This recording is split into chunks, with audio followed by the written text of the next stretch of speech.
El 9 de agosto de 1918 nace en Cádiz Mercedes Fórmica, escritora, periodista, novelista, investigadora histórica, abogado y mujer de su tiempo.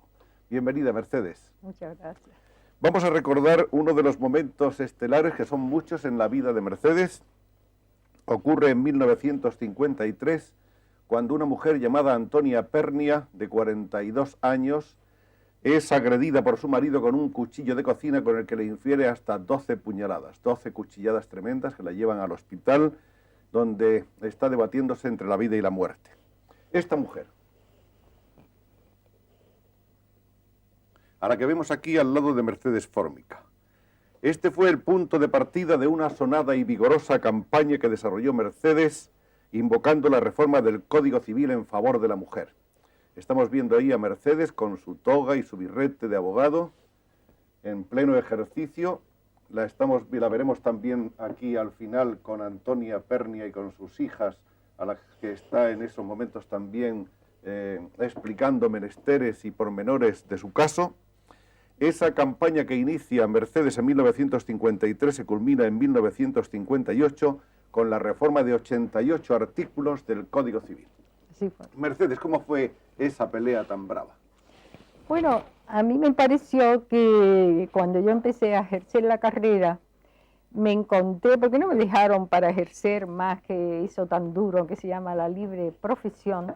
Entonces yo abrí un despacho de abogado y me puse a trabajar. Y en esto veo la noticia en los periódicos. Y un periodista le pregunta a Antonia Pernia, pero bueno señora, ¿y usted cómo aguantaba que su marido le diera esas puñaladas? Porque ella dijo, sí, además de estas puñaladas, también me había dado unas palizas y me había roto la espina dorsal. Y entonces, claro, todo el mundo se quedó sorprendido de que esta mujer no se hubiese separado antes. Y ella dijo, no, sí, yo me quise separar. Lo que pasa es que cuando lo intenté, me encontré con que perdía la casa, los hijos y todo, lo perdía todo. Bueno, realmente a mí aquello me horrorizó y decidí que lo que había era inmediatamente que hacer una reforma de alguna manera, que el domicilio conyugal no fuera considerado en la ley de enjuiciamiento como casa del marido, que exactamente era como estaba considerado, y una serie de cosas.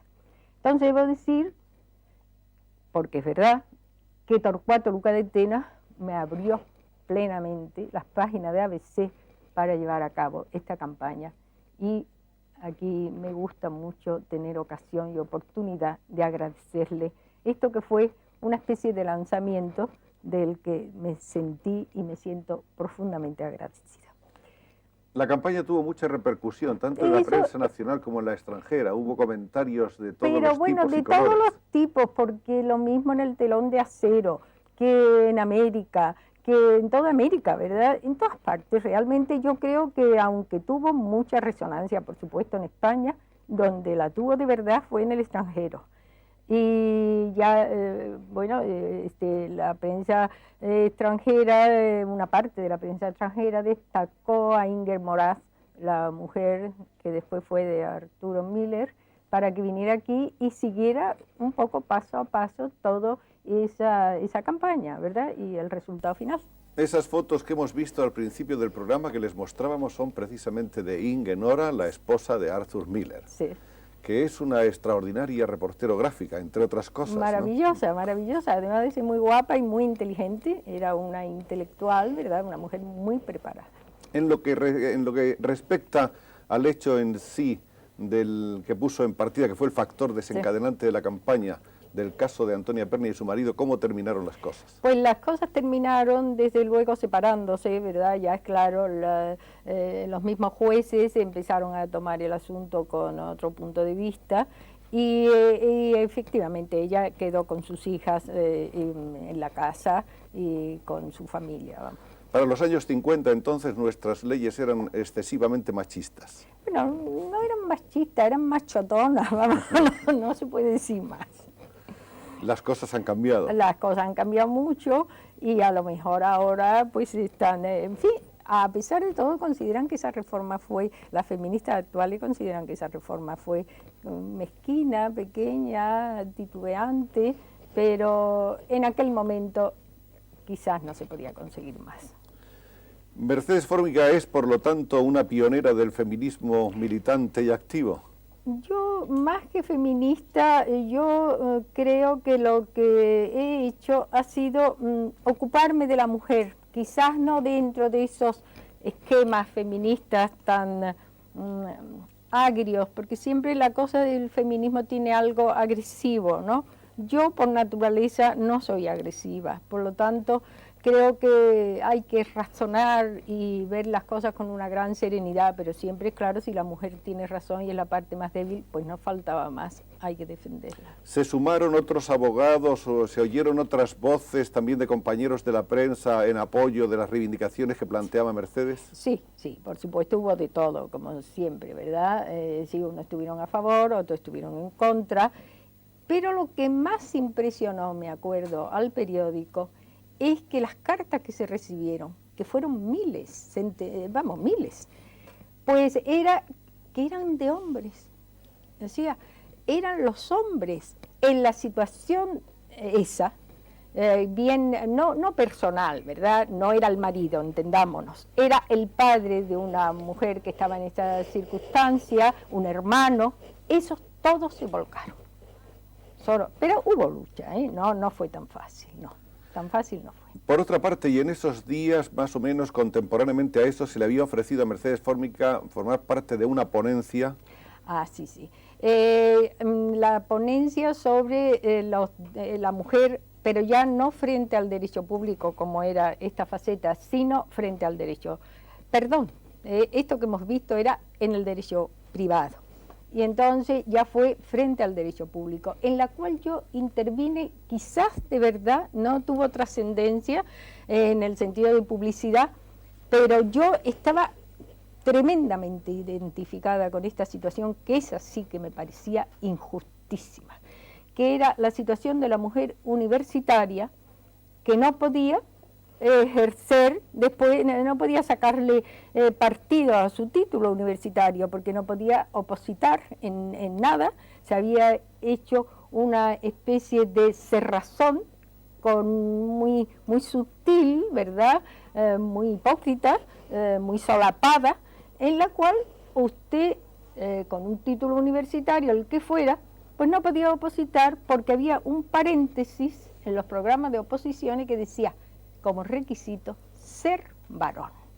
Como usted comprenderá, gracias a Dios nos podemos convertirnos en hombres, así que nos encontramos con que no podíamos hacer nada.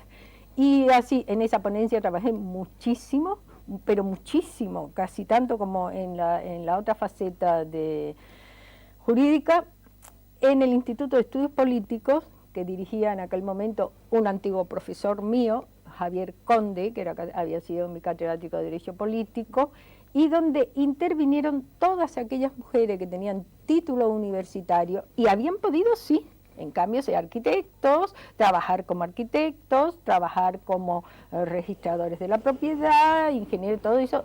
Hicimos esa ponencia que en realidad fue la base de la ley de los derechos civiles que Pilar Primo de Rivera defendió en las Cortes en el año 61 y que se aprobó. Pero claro, desgraciadamente yo encuentro que hubo un retraso de 11 años, por lo menos lo que a mí respecta y en lo que a mi generación respecta, que nos perjudicó muchísimo. Era una situación de puertas cerradas para que ejercieran el derecho de una manera pública las mujeres, sí. El derecho público. Sí, el derecho, por ejemplo, lo que era la facultad de Derecho, lo único que se nos quedó en aquel momento fue la libre profesión, que claro, era durísimo, ¿verdad? Pero sí, yo me di de alta en el colegio de abogados y me puse a ejercer, claro, y ejercí. Por otra parte, en esa época, cuando Mercedes Formica estudió Derecho, era muy raro que las mujeres estudiaran Derecho. Yo creo que había solamente 2 mujeres en la facultad en esa época. Sí, ¿no? En la Facultad de Sevilla, donde yo empecé, por supuesto. Mercedes y otra. Otra, sí, Angeline, se llamaba Angeline Romero. Me acuerdo de ella perfectamente, pero ella se desanimó, desde luego, y se fue a mitad de curso. Y yo me quedé, sí. Y bueno, tengo entendido que incluso ya estudiar el bachillerato en esa época estaba mal visto un poco por las familias de la burguesía andaluza. Pero estaba tan mal visto que mi madre, que nos quería llevar al colegio donde ella se había educado, mi madre se había educado en Gibraltar, en un colegio encantador que era de las monjas irlandesas. Entonces estas monjas tenían por decir, otros colegios en Sevilla. Y entonces mamá nos llevó allí, habló con su antigua profesora, que se quedó horrorizada y que le dijo, pero ¿cómo?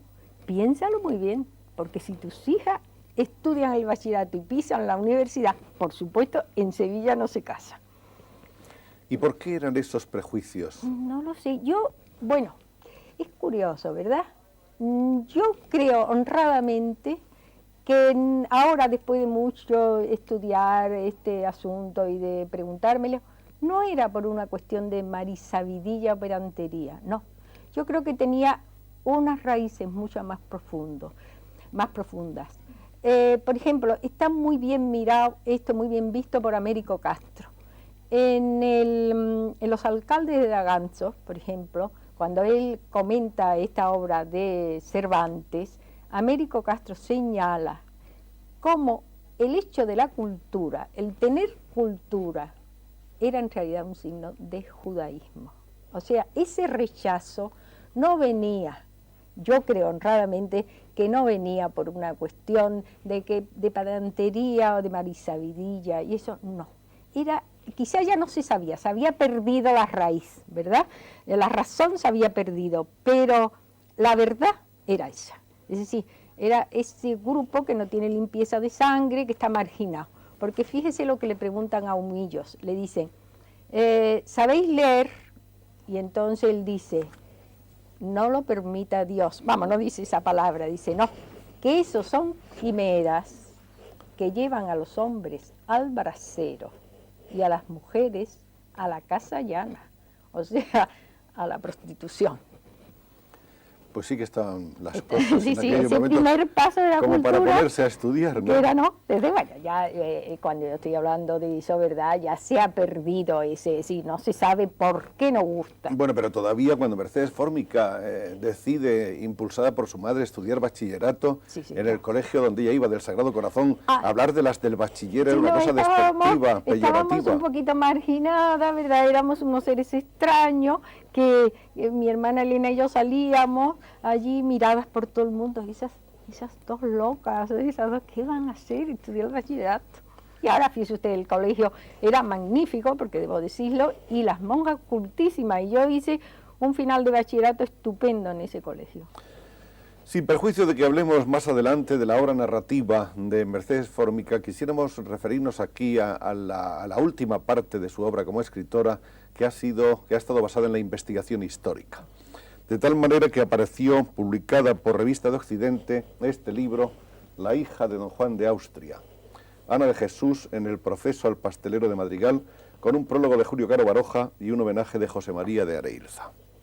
Este libro fue premiado con el premio Fastenrath de la Real Academia Española de la Lengua. Yo quisiera preguntarle a Mercedes Fórmica por qué pasó de pronto de una labor puramente de creación literaria a esta otra cosa realmente dura de la investigación que requiere tantas y tantas horas en los archivos, en las hemerotecas. A mí siempre me había interesado mucho la investigación, ¿eh? Yo soy una persona que me había gustado muchísimo la historia. Y entonces, en este proceso al pastelero, siempre se había tratado desde el punto de vista de Gabriel Espinosa, que era el personaje misterioso, interesante y todo eso. Pero no se había hablado de la protagonista mujer. Claro, yo soy abogado, a mí un proceso siempre me tenía que interesar, ¿verdad? Y yo decía, pero ¿quién sería esa Ana de Austria, esa hija natural de don Juan de Austria, que nadie habla de ella, que lo más que le dedicaban eran unas líneas a los historiadores diciendo que era boba, que era ambiciosa, que todo. Y cuando yo estudié el proceso comprendí que esta Ana de Austria lo que era una criatura que le habían retorcido su personalidad, porque ella es que lo decía, yo no estoy hecha para monasterio, yo lo que quiero es conocer el amor, y lo decía, para usted, monja, desde los 6 años. Entonces, esto, claro, me interesó muchísimo y lo estudié muy a fondo y desde luego tardé muchos años Bueno, yo también entonces estaba casada de segunda vez. Mi marido, que era un experto en cuestiones de petróleo, que había estado mucho tiempo en América, en Maracaibo y en la Embajada Española como especialista de petróleo, yo creo que era la persona que más sabía de este tema, pues prefería que yo estuviera, vamos a decir, más en la casa, vamos, que a él eso de... Más quieta. Más quieta. Y claro, la investigación era quietud y como era una cosa que a mí me gustaba muchísimo, pues la hice con mucho gusto. De todas maneras, ese libro vino a desvelar el famoso misterio secular de Ana de Jesús. Sí, más que nada el de su madre ha sido el que me ha inspirado a mí, este libro, ¿verdad? Me llevó ya a decir, pero ¿quién era la madre de esta criatura? Esa madre que nadie ha sabido quién era y que era un personaje pues patético, ¿verdad? Y muy bonito, que ha dado lugar a otro libro. Del que hablaremos ahora, porque yo quisiera preguntar con respecto a este libro que mereció, como decíamos, entre otras cosas, un homenaje que se le tributó a Mercedes Fórmica en algunos de los escenarios de sí, en el convento de Madrigales, claro. Y ahí está un grupo de personalidades sí, de la vida literaria, entre ellas está naturalmente el conde de Motrico. Está José María. Que pronunció unas palabras realmente sí, encantadoras, muy bellas y muy inspiradas. No sé si esta fotografía corresponde a ese momento. No, esa fotografía no corresponde, lo que pasa es que están los mismos personajes. Pero como están los mismos personajes, por ahí vemos hablando a Julio Caro Baroja y sí, vemos al marqués de Motrico sentado a la derecha de Mercedes Fórmica. Sí, eso era más bien un homenaje que le hicimos nosotros a Arilsa.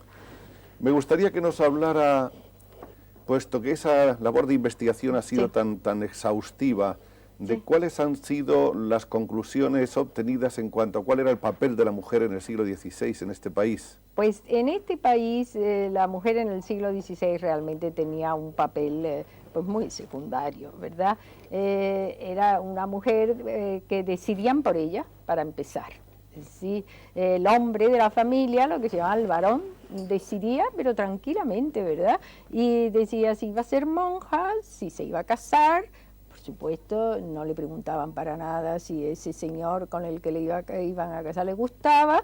Decían por ella no tenía en absoluto ningún poder de decisión sobre su vida, excepto las solteras ricas, que ya eso era diferente, esas se manejaban mucho mejor, desde luego. Parece que en las casas humildes, andaluzas, por ejemplo, las mujeres servían en pie. Ya lo creo, servían, y yo lo he visto. He visto cómo en las casas se sentaba. Yo podría decir, porque era muy curioso, la casa de un torero, no voy a decir el nombre, ¿verdad?, pero que tenía una casa en San Lucas de Barrameda, al lado de donde yo pasaba el verano, en aquella época. Entonces era curiosísimo, porque usted veía al hombre sentado. Se ponía su servilleta aquí, un piquito aquí, el otro le servía de mantel. Entonces, sobre eso ponían el plato. Y las mujeres de la casa, pues él era un rey, era un auténtico rey. Le servían, le quitaban el plato, le llenaban el agua, pero ellas no, ellas comían de pie. En el puchero, ellas comían como podían, vamos, de pie. Y eso ha sido una costumbre andaluza, sobre todo en las clases más populares, como es lógico, pues no sé si todavía existe. Quizás no, quizás ahora ya no. Pero yo he alcanzado a conocerlo. Investigar parece fácil y probablemente no lo es. Investigar, por otra parte, tiene, entre otras complejidades y dificultades, la de ordenar el material, concatenarlo, desde luego, hacer que unas piezas encajen en las otras, manejar con habilidad y con eficacia, con ciencia, los documentos, todos esos documentos y esos datos. Ahora, realmente hay que reconocer que es como un vicio. Es la cosa más fascinante que hay. El pensar que uno es capaz, puede llegar a ser capaz de encontrar en ese túnel del tiempo un personaje y revivir pues con él. Yo es que esa parte, no será una faceta muy pequeña, pero yo esa parte del siglo XVI, me la conozco también, que ya son como amigos, como amigos. Bien, llegamos a este nuevo libro que todavía no está en las librerías. Sí, está ya. Está en las librerías, sí, está en las librerías. Pues está hoy en las librerías. Sí, está hoy en las librerías. Esta es una primera maqueta del libro ya terminado. Se llama María de Mendoza, solución a un enigma amoroso. Editorial Carorraccio, Madrid. Este es un libro que en cierto modo es consecuencia del esfuerzo realizado con la investigación Sí, para la hija de don Juan de Austria y que lo continúa. Sí, es como un complemento. Sí. Parece que en esa época, en los albores de la Edad Moderna, España estaba todavía viviendo un momento históricamente confuso. Sí. Una gran parte del país sometida a la ley del Corán, otra parte a las influencias israelitas. Así era, así era.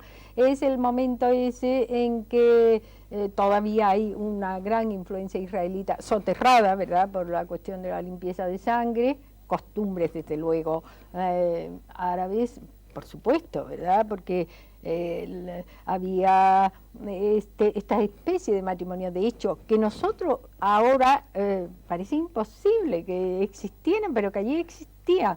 Se buscaba una fórmula, que eran, por ejemplo, los esponsales, ¿verdad? Y con esa fórmula una persona daba palabra de matrimonio, era un hombre, daba un señor, daba palabra de matrimonio a una chica. Y no la cumplía, y ya se sabía desde el primer momento que por supuesto no la iba a cumplir nunca. Entonces vivían juntos, tenían a sus hijos, lo que pasa es que estos hijos, que se llamaban frutos de ganancia, tenían un estatus, ¿verdad?, por haber sido de parejas que se habían dado esa palabra, esos esponsales eran en realidad unos matrimonios de hecho. Y era tan corriente, fue tan corriente que, por ejemplo, todas las mujeres de Cervantes, que rodearon a Cervantes, su tía, su hermana y hasta su hija Isabel, todas pasaron por esta situación. Y esto era muy corriente, muy corriente. Una de las cosas que saltan a la vista en los dos libros, fruto de la investigación de Mercedes Fórmica, era la enorme influencia que tenían las mujeres hispanohebreas. Pues la tenían. Realmente es curiosísimo ver cómo estas mujeres, que eran muy cultas, por eso yo le dije antes lo de humillos y todo eso, eran unas mujeres cultísimas que tenían una gran curiosidad. Lo que pasa es que, por eso se ha dicho, es que la cristiana vieja era muy inculta. Quizás no fuera eso, quizás es que tenía miedo a ser tachada de judaizante, y la pena era tremenda, porque era humillo la oveja, vamos, era una cosa. Sí, estas mujeres tuvieron una gran influencia en la vida española, y es que... Parece que tenían sobre todo una gran habilidad en alcanzar los lechos de las personas principales, bueno, lo que pasa, e incluso los de los lechos reales. Bueno, pero verás por qué. Resultaba que se miraba mucho en ese momento la limpieza de sangre. La limpieza de sangre era fundamental. Entonces, una persona de importancia que desde luego se enamoraba de una hispano-hebrea, o que tuviera un quinto o un cuarto, ya sabía que sus hijos no se podían cruzar caballero. Por lo tanto, ese hijo era muerte civil, porque el cruzarse caballero era un camino para tener otros puestos importantes, ¿no? De manera que el que tuviera esa tacha era un muerto civil. Y entonces con ellas no se casaban, claro, con estas mujeres no se casaban, pero se enamoraban, ¿verdad? El primero, Felipe II. Es verdad que tuvo dos amantes judíos. Dos amantes descendientes del rabino Halevi. Comprobado históricamente. Pero comprobado históricamente, doña Eufrasia de Guzmán y doña Isabel Osorio.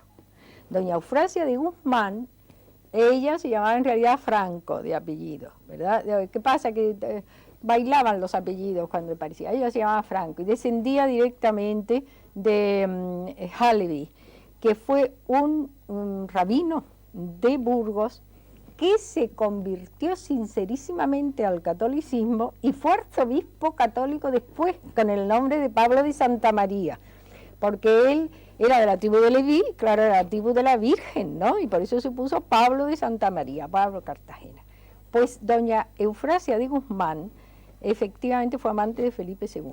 Tuvo un hijo que le achacaron al rey. Catalina de Medici, que no era tonta precisamente, se pasa todo el tiempo preguntándole a su embajador por esa doña Eufrasia, como ella decía en sus cartas, pues le tenía un miedo a la influencia de esta señora enorme. Y después la otra ya, esa era Isabel Osorio, que es señora de Saldañuela y que ella en su testamento se titula esposa del rey, porque Felipe II le había dado palabra de matrimonio, que eso era con documento. Y entonces ella también era una hispano-hebrea, era Cartagena de apellido. Se decía que las damas hispanohebreas tenían unas ciertas condiciones especiales que las hacían muy atractivas para el varón. Yo encuentro los cuellos de paloma, como que cuello de paloma, dotes para el amor físico y cultura. Estas eran las tres características de la hispano-hebrea. Y al mismo tiempo hispano-hebrea era Santa Teresa, una conversa, bueno, ya no era conversa, su abuelo había sido penitenciado por el Santo Oficio, era un cedero, Sánchez, ella se llama Teresa Sánchez, vamos, lo que pasa es que le pusieron después lo de Ahumada y todo eso, pero en realidad ella era Teresa Sánchez. Y su abuelo estuvo penitenciado por el Santo Oficio, era una conversa sincerísima, una mujer inteligentísima, como ya se sabe, una escritora magnífica, sí, el máximo de la cultura de su momento, ¿no? Después también era hispano-hebrea, por ejemplo, doña Magdalena de Ulloa. Casi todos los conventos, bueno, casi todos no, pero muchos conventos importantes de la Compañía de Jesús fueron fundados por damas hispano-hebreas, porque tuvieron el principio, yo diría, no sé si la palabra es exacta, la habilidad, los jesuitas en aquel momento, que eran los recién llegados a la cristiandad, ¿verdad?, frente a los dominicos, que eran inquisidores y todo eso, ellos tuvieron una gran, ¿cómo diré yo?, ellos llaman compasión, ¿verdad?, por los cristianos nuevos, a los que ellos llamaban esos pobrecitos, y entonces los acogieron en sus colegios. Claro, las damas hispano-hebreas entonces, o de origen hispano-hebreo, pues tuvieron con ellos muchas atenciones, y así, por ejemplo, la Compañía de Jesús de Madrid la funda la madre del conde duque, que era López Conchillo, que era un apellido 100%, vamos, un apellido y un linaje 100% hebreo.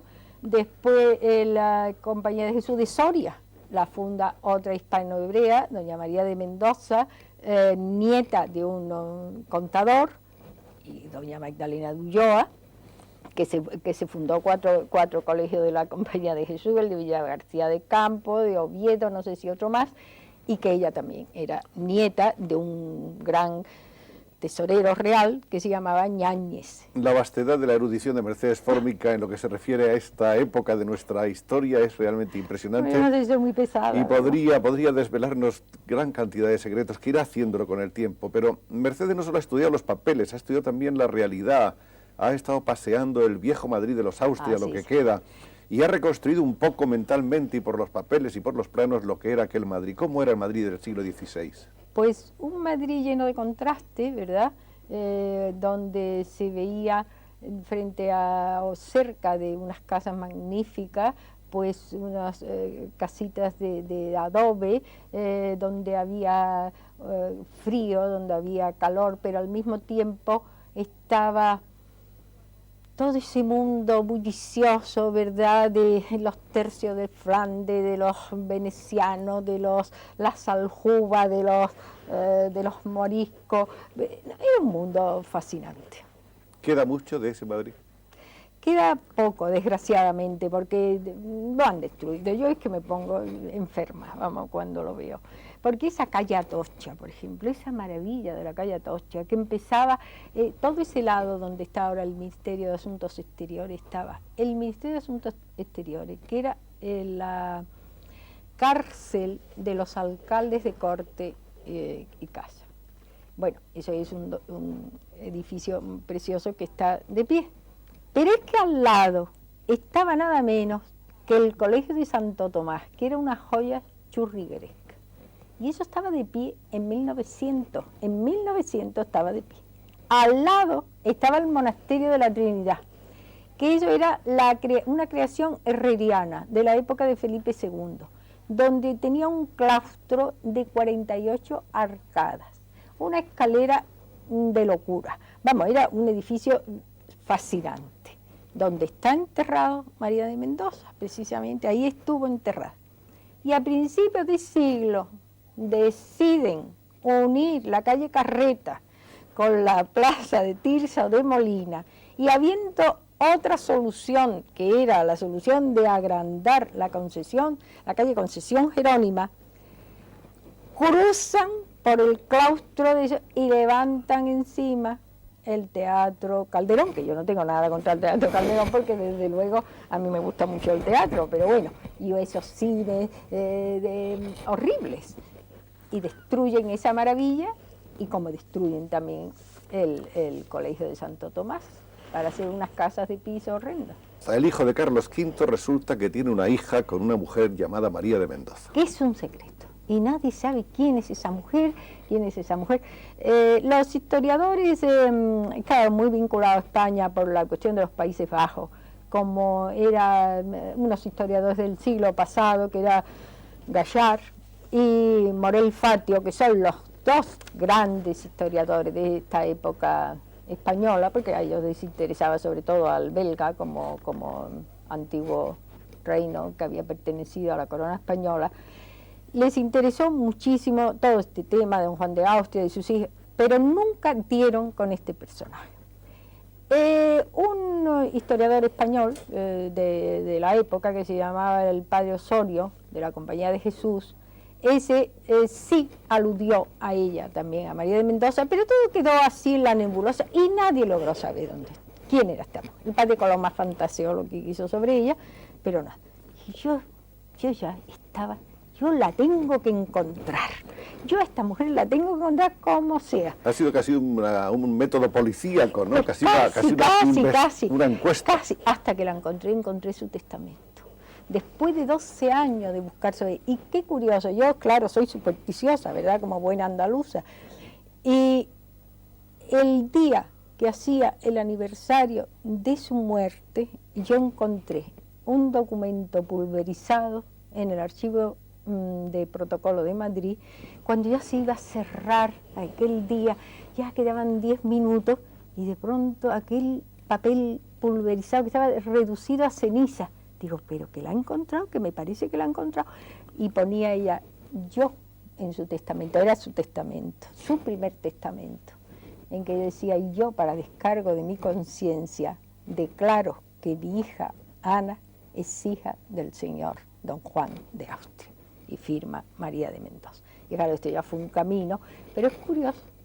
Después, ella sobrevivió un mes a este testamento. Y ya en el segundo, que lo hubiera encontrado cualquiera, no hubiera sabido qué era. Porque entonces ya ella, esa declaración se la han hecho quitar. Y ya no, habla de una cosa que el que no está en ello nunca hubiera sabido, que era la hija de don Juan de Austria. Y es soriana, es de unos Mendoza sorianos. Lo digo para Soria, que lo sepa, que María de Mendoza es soriana.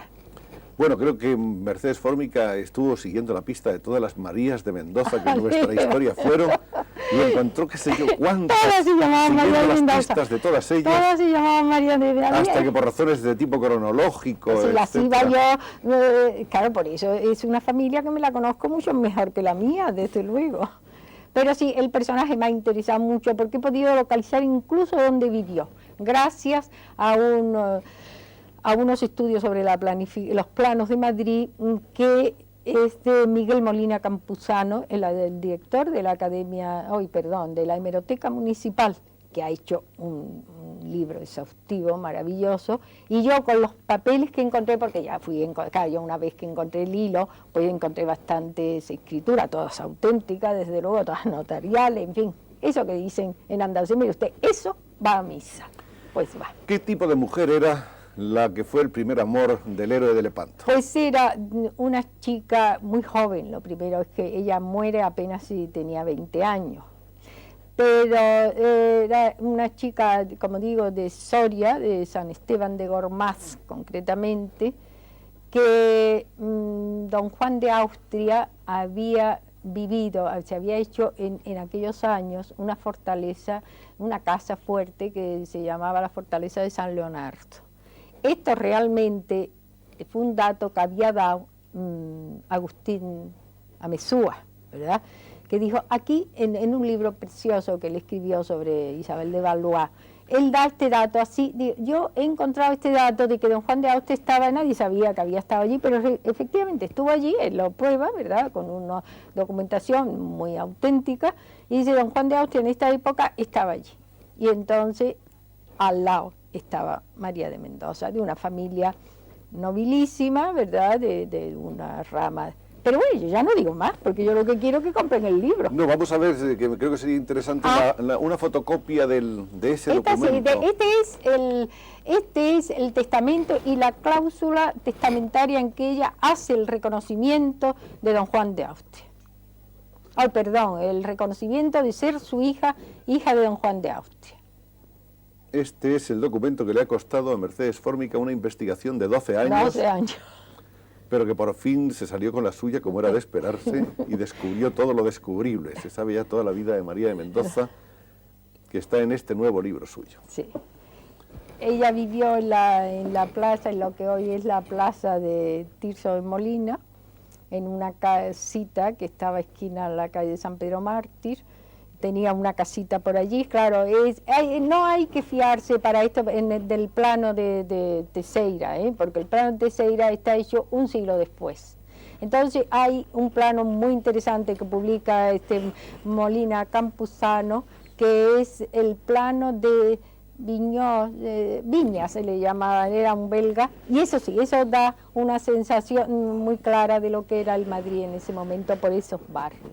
En estos libros de Mercedes Fórmica, como decíamos, no solo se asiste a toda esta curiosa y emocionante peripecia histórica y a esa deducción incesante, a esa pesquisa, sino que por otra parte se nos descubren muchísimas cosas de la época. Ahí se nos dice, por ejemplo, que se practicaban muchísimo más deportes que hoy, aunque no se usaba la palabra deportes, por supuesto. Sobre todo por los hombres, ¿no? Pero desde luego el juego de la pelota, eso era una cosa que estaba a la orden del día. Funcionaban cerca de los alrededor del Palacio Real, porque hay Bailén, por ahí, funcionaban hasta no sé cuántos frontones, no sé si eran 10 frontones. Los hombres se entrenaban para la guerra tirándose al agua y nadaban con la armadura puesta. Al mismo tiempo, la jornada de un peón propio, que se llamaba, llama un propio.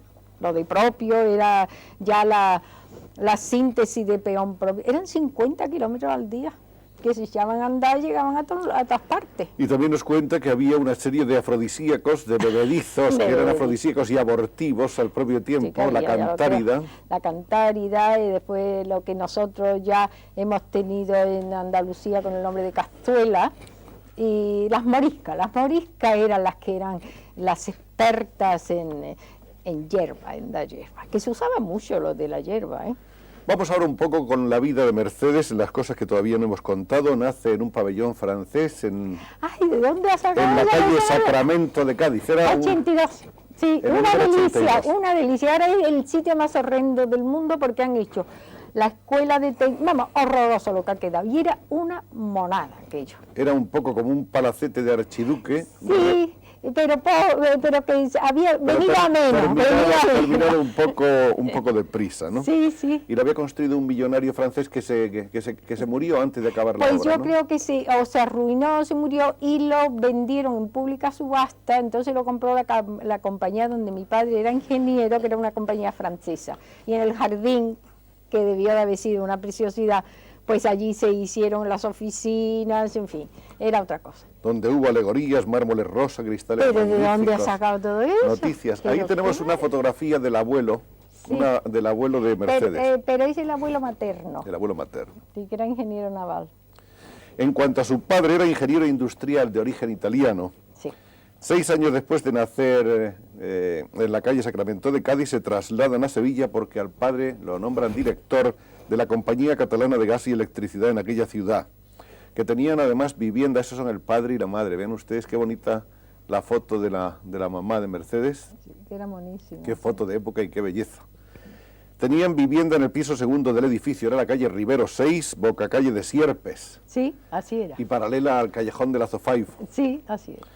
Allí, entre otras cosas que le toca vivir a Mercedes, a la que veremos por aquí en sus primeros retratos de infancia, le toca vivir, entre otras cosas, el asistir a la proclamación de la República.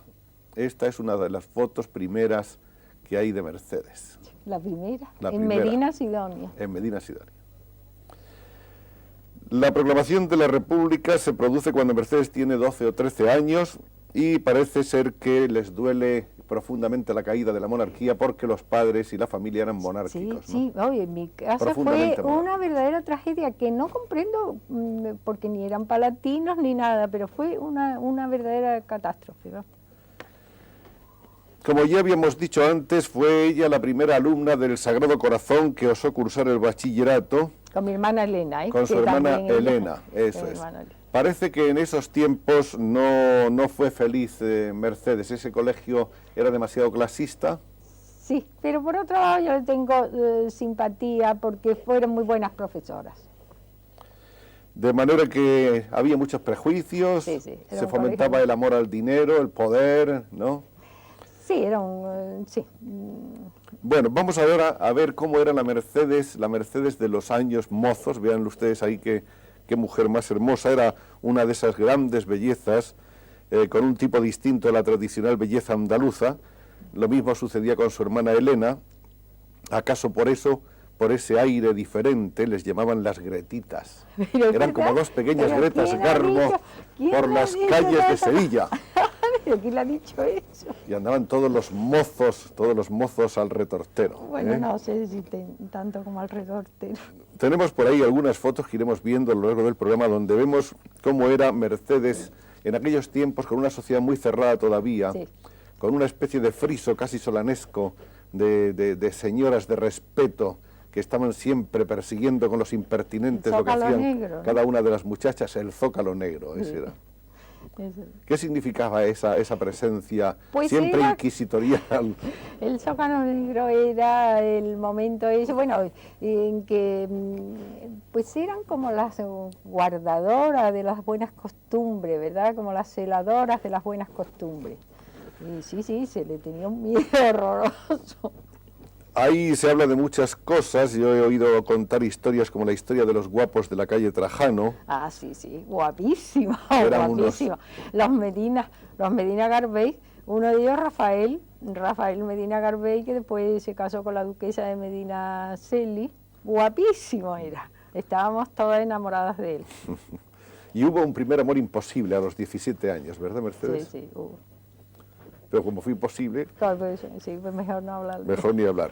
En esos tiempos, naturalmente, Mercedes estaba invitada a muchas casas de hacendados, de toreros, de ganaderos. Sí. Conoce a Rafael el Gallo. Sí, bueno, a Rafael el Gallo lo conocí en casa de los Sánchez Mejía, en Pino Montano, sí, que era una delicia. Pino Montano, simpaticísima finca.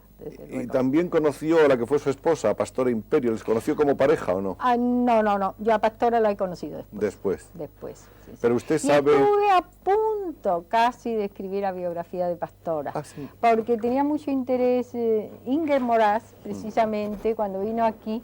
Yo no sé por qué aquel día yo fui a ver a Pastora, o Pastora vino a mi casa, no sé, algo así, ¿verdad? Y ella le interesó mucho y hasta tuvo buscado en América a la editora que podía editar el libro, ¿no? Entonces como Pastora tenía un poco lo mismo que yo, porque ella era casi gaditana, recriada en Sevilla, y yo era gaditana, recriada en Sevilla, y lo entendíamos muy bien. Y Pastora decía, nada, tú lo tienes que hacer y todo eso, y pronto, me decía Pastora, pronto, porque mira, hija, la vida es como una copa de sangre, qué frase, que puede derramarse en cualquier momento. Aquello me quedó impresionada. Pero después hubo dificultades porque había otra persona que la quería mucho, que era Alberto Buch, que quería hacer la biografía. Entonces Pastora dijo que claro, si Alberto quería hacer la biografía, que le cedía a Alberto, que había sido un gran amigo y protector suyo. Habiendo conocido tan de cerca y tan profundamente esa historia como para haber pensado incluso en hacer la biografía, sería oportuno preguntar cuáles fueron las razones que hicieron imposible aquel matrimonio entre Rafael y Pastora. Pues efectivamente me lo han contado, ¿verdad? No sé si tú lo has sacado de algún lado, pero no me parece todavía prudente decirlo, pero lo voy a decir porque lo sé. Más adelante. En ese libro que voy a escribir que se llama Visto y Vivido. Un libro de memoria. Sí, por supuesto, no son ninguna razones ni vergonzosas ni nada, ¿no? Son unas razones pues muy lógicas, ¿verdad? Absolutamente humanas. Humanas. Conoce a Federico García Lorca cuando va un día a dar una conferencia en Sí, Sevilla. porque yo tuve mucha suerte con mis profesores en la universidad, y uno de ellos, que era el catedrático de Historia del Derecho, que era José Antonio Rubio Sacristán, era muy amigo de Federico, y Federico le había dedicado su poema La muerte de Antonio el Camborio. Entonces, a la salida de clase, bueno, yo no sabía en aquel momento, debo confesar que yo no tenía ni idea de la existencia de Federico, ¿verdad? Y que mi cultura en cuestión de poesía debía ser muy flojita, ¿verdad? Pero entonces él, a la salida de clase, nos dijo: esta tarde da una conferencia en el Teatro Imperial, un gran poeta, vayan ustedes. Y nos repartió unas invitaciones. Era en el Teatro Imperial, en la calle Sierpe, un teatro de variedades, ¿verdad? Y estaba todo lo que era platea, ¿verdad? Las plateas y los palcos, pues llenos de un público universitario, de profesores y todo eso. Y el patio de butacas, vacío, era una oquedad. Y las tres primeras filas eran las que estaban ocupadas. ¿Por qué no fue la gente a oír a Federico? Porque yo creo que no lo conocían, tranquilamente, debía de ser muy al principio, y quizás, no lo sé, pero bueno, no, la universidad fue, por supuesto, entera. El conocimiento ya directo hasta entablar amistad fue también en la finca de Ignacio Sánchez Macías. Bueno, yo no entablé amistad con Federico. Después de esa conferencia, Ignacio nos invitó a un grupo a ir a Pinomontano, y entonces sí, Federico ya estuvo tocando el piano, y nunca he podido saber, es horrible, y lo confieso con gran humildad, el tema de la conferencia de Federico. Yo creo que fue sobre Mariana Pineda, me parece. Vamos a saltar ya a la etapa siguiente, que es la etapa en Madrid. Ah, sí. En esa etapa en Madrid conoce a José Antonio Primo de Rivera. Sí, sí. Ahí sí que hay una amistad. Más que una relación de personaje importante con alguna de la Facultad de Derecho. Bueno, que lleva a Mercedes hasta el entusiasmo y la hace ser la primera delegada del SEU femenino de Madrid. Sí, yo soy la primera delegada del SEU femenino de Madrid. Yo en aquel momento siento una gran admiración por José Antonio, y le sigo mucho. Mercedes Fórmica no estuvo en la política más que en esa época. Sí, exactamente. Porque ella entiende un poco que la Falange murió con José Antonio. Pues sí, honradísimamente creo que murió con José Antonio, que José Antonio tenía una tendencia muy socializante, no marxista, éramos revolucionarios. Y claro, yo cuando veo que Ricardo de la Cierva dice que nació ese grupo minoritario para defender a la burguesía, es que yo me siento tan alejada de esa idea que no la comparto en absoluto. Y además murió tan joven que no se sabía lo que hubiera llegado a ser, porque ha tenido una propaganda muy desafortunada, José Antonio. Después de la guerra se casa Mercedes Fórmica, primera boda, con Eduardo Llosén y Marañón, un hombre impensable en esa época en Sevilla, poeta, escritor, hombre que saca a flote la revista Mediodía. Eugenio Dors le nombra director del Museo de Arte Moderno de Madrid y se instalan en un piso en Recoletos junto al Café Gijón, que también pasa un poco a formar parte de su vida. Ahí vemos a Mercedes en su primer matrimonio. En esa época conoce a gran cantidad de intelectuales de Madrid. Sí, muchísimo. Empezando por Ortega y Gasset. Bueno, por Ortega, por Don Pío, por el Dors, que era una delicia también, Don Pío, que eso no se puede decir lo que era, Ortega, que me quiso mucho y que yo la admiraba muchísimo. Y no sé, yo creo que conocía a todos. Los grandes pintores, Zabaleta. Los pintores, Zabaleta, Arias, Ortega Muñoz, Pedro Bueno.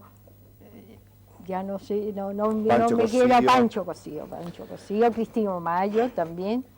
El ambiente estimula la vocación literaria de Mercedes y de la mano de Antonio Marichalar, que era crítico de Revista de Occidente, publica el año 45 en la revista Escorial Bodoque, que es el primer libro que tenemos aquí en este anaquel, allí en aquella esquina. Esta es la primera novela de Mercedes. Publicada dentro de la revista. Dentro de la revista se hizo una separata y yo, por unas razones de tipo familiares, pues no la quise nunca publicar como libro. ¿Qué es Bodoque? Bodoque es la historia de un niño y las reacciones de un niño ante la separación de sus padres. Después aparecen unas novelas con un nombre que en los mentideros literarios se dice que son novelas con seudónimo publicadas por Mercedes, Sí, que yo eso lo tengo que rectificar porque pero desde que luego por lo visto no es soy, cierto, no soy, está en corresponde. la ficha de la Biblioteca Nacional y yo se lo he dicho a Noya que me quiten de ahí porque no soy. Novelas publicadas con el sobrenombre o con el seudónimo o quizá con un nombre verdadero, no se Yo creo sabe, que sí. de Elena Puerto. Exactamente. Hay un viaje por América del Sur después, termina de Derecho, se gradúa en el 45, No, yo me gradúo en el 49. en el 49, perdón, en el 49, y publica en el 50 su primera obra importante, Monte de Sancha, que tenemos ahí a continuación de Bodoque. Monte de Sancha es una obra en la que la guerra civil desempeña un papel fundamental en la acción. Es una novela que la crítica ha señalado que tiene un gran sensacionalismo, que refleja con un estilo nervioso y como de reportaje lo que fueron los primeros meses de la guerra en Málaga. En Málaga, exactamente. Que es donde estabas tú. Ya donde estaba te ahí lo sorprendió presencié y lo vi. el Sí, alzamiento. sí. Después, en el 51, publica La ciudad perdida, donde los críticos señalan un avance muy notable con respecto al anterior. Esta novela, La ciudad perdida, ha sido llevada al cine y al teatro. Sí, al cine lo llevaron una productora hispano-italiana y al teatro hizo la adaptación teatral Luis Escobar, pero no tuvo éxito como obra de teatro. Más en el cine. En el cine sí, en el cine tuvo.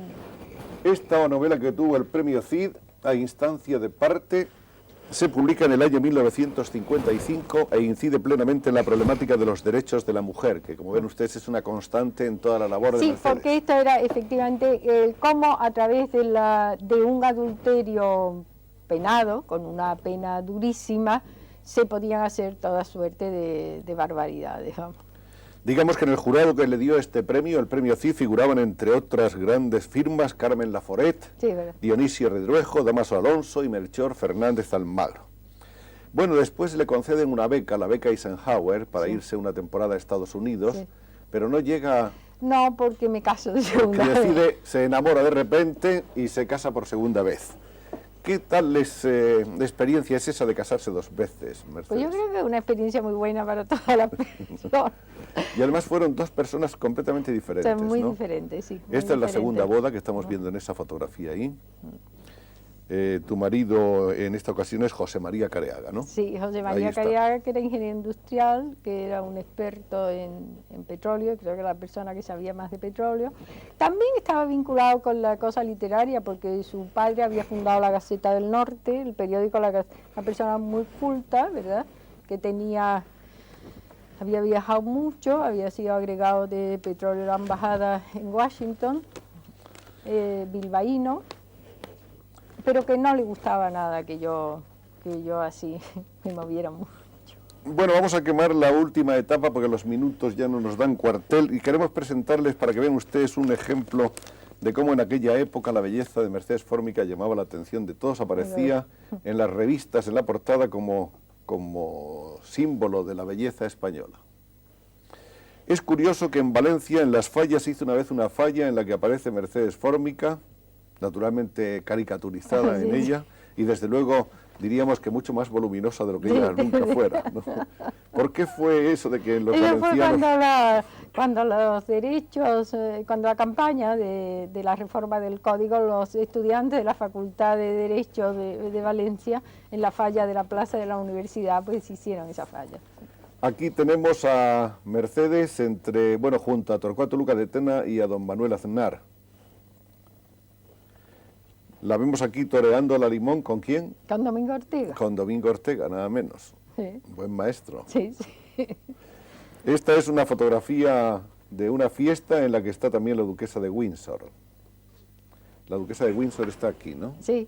Exactamente. Y yo estoy con de falda blanca. Aquí está Mercedes. Y esta fotografía es una de esas fotografías muy andaluzas. Sí, en una finca muy bonita que hay en Sevilla, que era de la familia Pinkman, que se llamaba Ibarburu, y ahí está pues Mari Pinkman, que pobre murió, una Herrera Murube, Concha Herrera Murube, está Ángeles Huesca, en fin, está un grupo de José Luis Algabeño, un grupo de gente de Sevilla, Alfredo Pinkman. La verdad Yo es estoy que en esa podríamos etapa. estar mostrando cientos de fotografías porque la vida de Mercedes ha sido una vida de muchísima relación, en la que ella se ha encontrado con muchísimas personalidades. Por eso quiero escribir. Podría estar aquí contándonos largo y tendido de todos ellos, pero ya no tenemos tiempo para más. Muchas gracias, Mercedes. Enhorabuena por estos últimos trabajos. Esperamos más de investigación, pero también de creación, que no hay que olvidar del Pero todo. muy bien, lo haré, te haré caso. Muchísimas Y gracias. esas a ti. memorias, visto y vivido, Sí. donde vamos a conocer tantos secretos de este siglo. Vamos, oye, no ¿Sí? sé si tanto como muchos secretos, no, pero sí me parece que pueden ser interesantes. Y como mujer que se ha preocupado siempre por la condición femenina, ¿qué esperas o qué porvenir ves a la mujer en este país? No, yo creo que mucho, ¿no? Y ahora está todo muy en su sitio, es decir, la mujer puede, lo que pasa es que tiene que tener unos derechos y al mismo tiempo unas obligaciones, y que ella lo logrará por sí mismo, ¿verdad? El respeto y que crean en ella, porque está muy preparada y tiene condiciones, yo creo. Como antes eran solo las viudas las que salían adelante, esa viuda española que administraba la miseria y era capaz de salir adelante como fuera, pues yo creo que la española ahora con una preparación pues va a llegar a donde quiera, porque le permiten, está abierto el camino. Ojalá lo hubiera yo tenido abierto cuando lo necesite. Mercedes ha luchado mucho por la mujer, seguirá haciéndolo. Muchas gracias por todo. Muchas gracias, Joaquín.